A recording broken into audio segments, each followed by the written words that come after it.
अब यहाँ तक आ ही गए हैं तो हमारे चैनल को सब्सक्राइब जरूर करें और नीचे दिए गए बेल आइकन को जरूर दबाएं ताकि हर खबर सबसे पहले पहुंचे आप तक।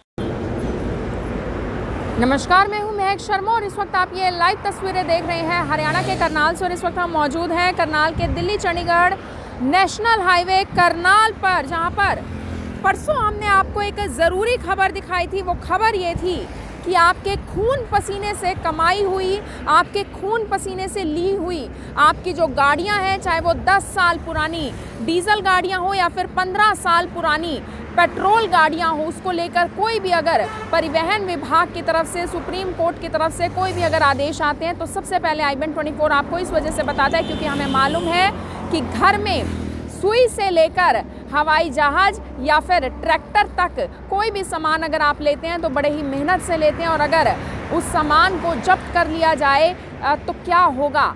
हालांकि लोगों में बहुत ज़्यादा असमंजस ज़रूर देखी गई थी। परसों की हमारी खबर के बाद बहुत सारे फ़ोन हमारे पास आए थे कि अब हम आखिर करेंगे क्या।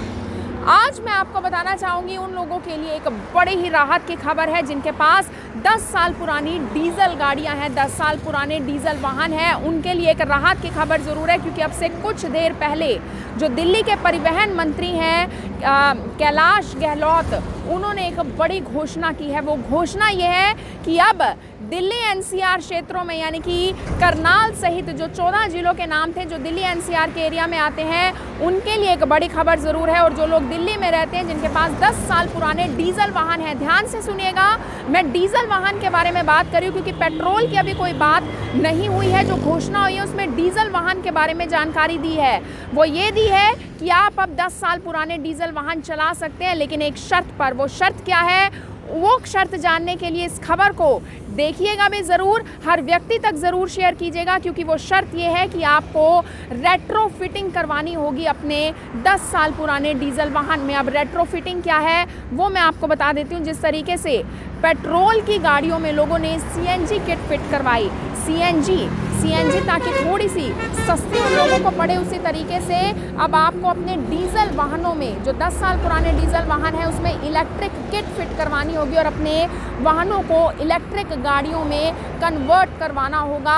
आप उसी शर्त पर अब दिल्ली एनसीआर एरियाज़ में या फिर दिल्ली में अपने 10 साल पुराने डीजल वाहन चलवा पाएंगे। अब मैं आपको एक और बड़ी ये जानकारी दे दूँ कि परिवहन विभाग लगातार जो इलेक्ट्रिक किट निर्माता कंपनीज हैं उनसे लगातार संपर्क साध रही है ताकि उन कंपनी से बातचीत की जा सके, ताकि आपका कांटेक्ट उनसे करवाया जा सके, ताकि आपको किस तरीके से फ़ायदा मिलेगा और आप किस तरीके से कितने खर्चे में वो इलेक्ट्रिक किट लगवा सकते हैं उसके बारे में भी आपको जानकारी ज़रूर देंगे। हालांकि क्या कुछ खर्चा उसमें रहने वाला है उसके बारे में जब भी जानकारी आएगी i24 आपको सबसे पहले ज़रूर बताएगा, क्योंकि i24 की ये जिम्मेदारी है कि जैसे ही वाहनों से जुड़ी हुई कोई भी बड़ी अपडेट पहुंचेगी i24 के पास तो i24 सबसे पहले आपको ये बड़ी खबर देगा।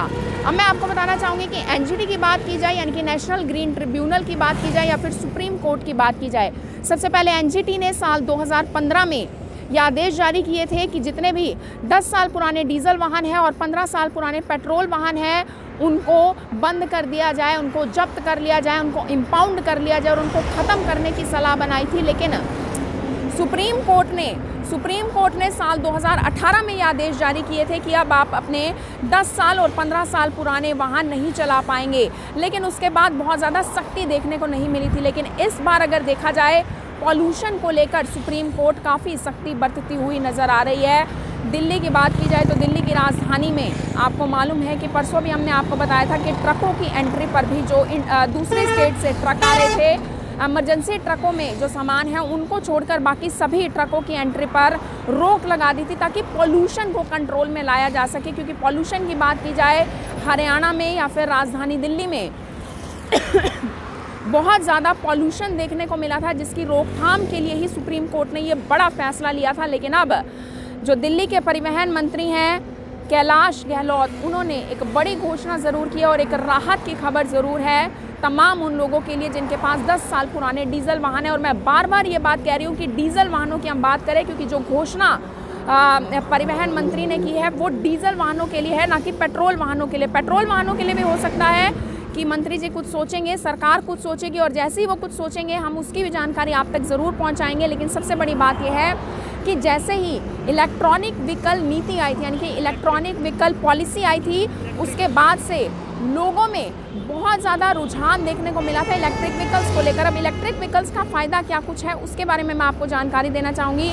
पॉल्यूशन की बात की जाए तो देखिए, पॉल्यूशन में बहुत ज़्यादा कमी देखने को मिलेगी अगर वाहन इलेक्ट्रिक में कन्वर्ट हो जाएंगे, इनके इलेक्ट्रिक वाहनों में वो वाहन कन्वर्ट हो जाएंगे। और सबसे बड़ी बात, जो कॉमर्शियल वाहन है, जो इंजन वाले कॉमर्शियल वाहन है, उसको लेकर भी पहले आपको पता होगा कि नो एंट्री कर दी गई थी राजधानी दिल्ली में, लेकिन उसके बाद 250 सड़कें ऐसे निर्धारित की गई थी जिस पे वो इलेक्ट्रिक वाहन चल पाएंगे। और आजकल युवाओं की बात की जाए तो इलेक्ट्रिक वाहनों को लेकर काफ़ी ज़्यादा रुझान युवाओं में भी देखने को मिल रहा है। मेरी आप सभी लोगों से यही अपील रहेगी कि जो भी लोग इस खबर को, इस वीडियो को देखने से साथ के साथ ज़रूर शेयर करें और इस अहम जानकारी को हर फ़ोन तक ज़रूर पहुंचाइएगा। आप सभी लोगों से अपील, इस वीडियो को देखें और इसे शेयर ज़रूर करें। आप देख रहे हैं IBN 24, मैं हूं महक शर्मा, हरियाणा के करनाल से आप सभी के साथ लाइव। धन्यवाद।